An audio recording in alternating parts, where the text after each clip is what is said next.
Hello and good morning students. आज हम लोग बात करेंगे C4 पाथवे के बारे में।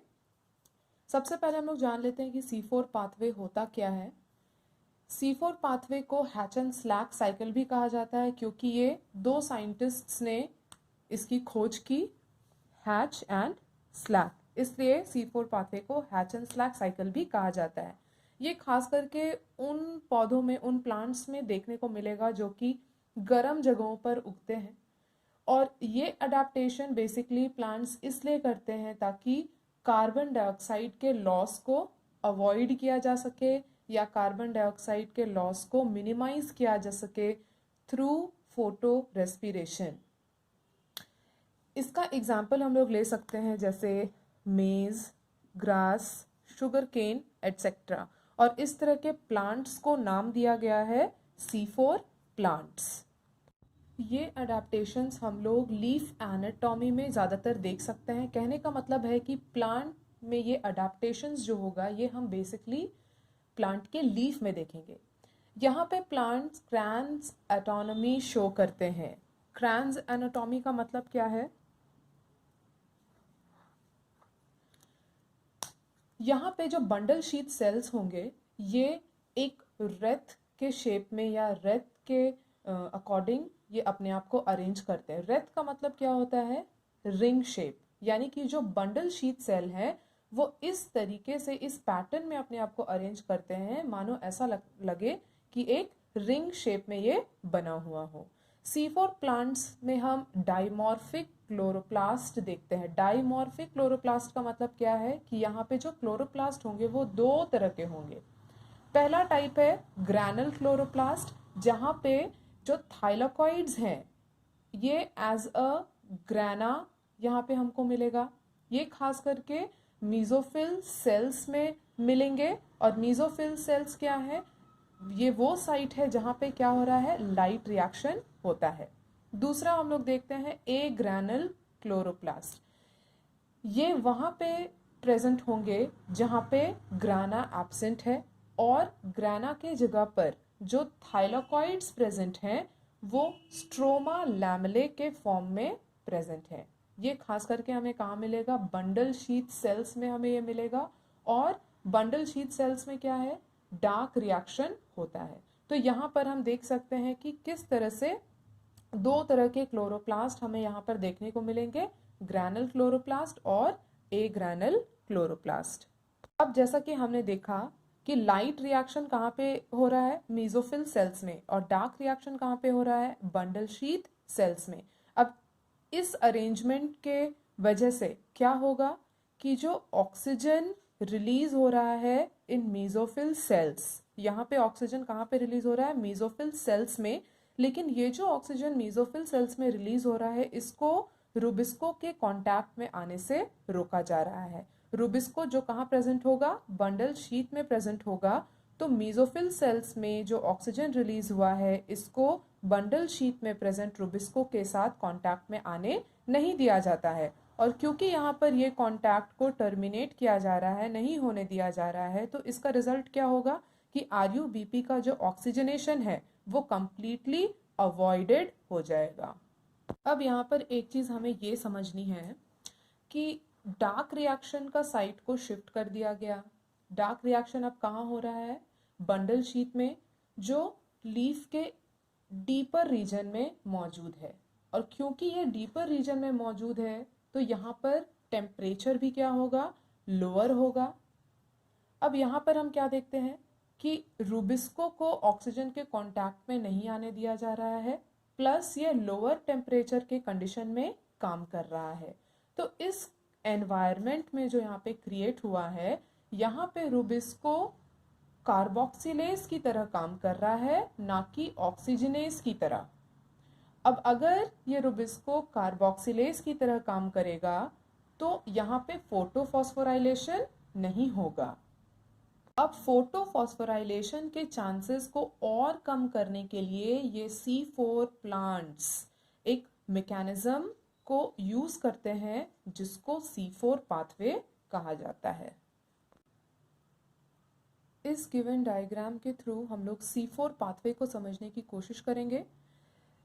यहाँ पर हम देख सकते हैं कि जो प्राइमरी कार्बन डाइऑक्साइड एक्सेप्टर है वो एक 3 carbon compound phosphoenol pyruvate PEP जिसको हम कह रहे हैं, पीईपी हम जिसको कह रहे हैं, ये प्राइमरी कार्बन डाइऑक्साइड एक्सेप्टर है और ये मीजोफिल सेल्स में प्रेजेंट होता है। ये ऊपर का कंपाउंड हम देख सकते हैं, ये मीजोफिल सेल है और नीचे बंडल शीथ सेल। ये रिएक्शन एक एंजाइम के प्रेजेंस में कंप्लीट होता है और वो एंजाइम है फॉस्फोइनोल पाइरुवेट कार्बोक्सिलेज जिसको हम पेप्को भी कह रहे हैं। तो यहाँ पर जो रिएक्शन है वो इस एंजाइम के प्रेजेंस में होगा। अब C4 प्लांट्स के मीजोफिल सेल्स में रूबिस्को नहीं होता है। C4 प्लांट्स के मेसोफिल सेल्स में रूबिस्को लैक करता है। अब यहाँ पर जो पहला स्टेबल कंपाउंड हम देखते हैं जो यहाँ पे बन रहा है वो है एक 4 carbon compound oxalo acetic acid. Oxalo acetic acid पहला स्टेबल 4 कार्बन कंपाउंड और इसीलिए इस साइकिल को C4 साइकिल भी कहा जाता है।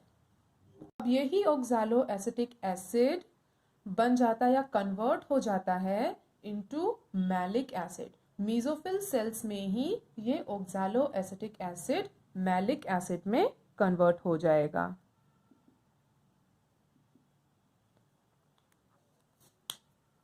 अब हम यहाँ पर क्या देखते हैं कि ये जो मैलिक एसिड है, अब यहाँ पर एक चीज नोट करने की बात यह है कि मैलिक एसिड जो मीजोफिल सेल्स में बन रहा है फ्रॉम ऑक्सैलो एसिटिक एसिड, इसके जगह पर एस्पार्टिक एसिड का भी फॉर्मेशन हो सकता है। यानी कि या तो एस्पार्टिक एसिड फॉर्म होगा या तो मैलिक एसिड फॉर्म होगा। तो अब हम क्या कह रहे हैं कि ये जो एस्पार्टिक एसिड या मैलिक एसिड जो भी दोनों में से एक की फॉर्मेशन हो रही है ये बंडल शीथ सेल्स में ट्रांसपोर्ट किया जाएगा। जैसे ही ये बंडल शीथ सेल्स में ट्रांसपोर्ट हो जाते हैं ये अंडरगो करेंगे कार्बोक्सिलेशन। इस मैलिक एसिड या एस्पार्टिक एसिड की कार्बोक्सिलेशन होगी और कार्बोक्सिलेशन की वजह से पायरुविक एसिड रिलीज होगा। पायरुविक एसिड के साथ साथ कार्बन डाइऑक्साइड का एक मॉलिक्यूल भी रिलीज होगा जो कि RUBP के द्वारा एक्सेप्ट किया जाता है इन प्रेजेंस ऑफ रूबिस्को। यानी कि हम क्या कह रहे हैं कि ये जो कार्बन डाइऑक्साइड मॉलिक्यूल जनरेट हो रहा है उसको एक्सेप्ट कौन कर रहा है, RUBP in presence of rubisco. Pyruvic acid जो यहाँ पे बना ये फिर से बंडल शीथ सेल से मीजोफिल सेल में वापस भेज दिया जाता है और जैसे ही ये मीजोफिल सेल्स में वापस जाएगा ये फिर से पेप में कन्वर्ट हो जाएगा। फॉस्फोइनोल पाइरुवेट में ये फिर से कन्वर्ट हो जाएगा। अब यहाँ पर हम क्या देख रहे हैं कि एक मॉलिक्यूल ऑफ पाइरुविक एसिड, मतलब पाइरुविक एसिड के एक मॉलिक्यूल को जब हम फॉस्फोइनोल पाइरुवेट में कन्वर्ट कर रहे हैं तो यहाँ पर एक ATP हाइड्रोलाइज होता है इनटू 1 AMP, यानी कि एक एडिनोसिन ट्राइफॉस्फेट हाइड्रोलाइज हो जा रहा है इनटू 1 एडिनोसिन मोनोफॉस्फेट, जो कि यहाँ पर हम क्या कह सकते हैं, it is equal to 2 ATP getting hydrolysed into 2 ADP। मतलब एक ATP हाइड्रोलाइज हो रहा है into 1 AP, it is equivalent to 2 ATP getting hydrolysed into 2 ADP। तो यहाँ पर हम क्या देख रहे हैं कि एक ग्लूकोज मॉलिक्यूल को सिंथेसाइज करने के लिए थ्रू C4 साइकिल के थ्रू जब हम एक मॉलिक्यूल ग्लूकोज का सिंथेसाइज करते हैं तो ATP और NADPH की रिक्वायरमेंट होती है। और ये रिक्वायरमेंट हम किस तरह से समझ सकते हैं, 18 ATP in C3 cycle, 12 ATP in C4 cycle and 12 NADPH2 in C3 cycle. तो जो टोटल ATP रिक्वायरमेंट होता है इन C4 प्लांट्स वो होता है 30 ATP for synthesis of 1 glucose molecule. यानी कि समराइज करें तो हम यहाँ पे क्या पाते हैं कि टोटल 3 ATP की रिक्वायरमेंट होती है एक ग्लूकोज के मॉलिक्यूल को जनरेट करने के लिए या सिंथेसाइज करने के लिए।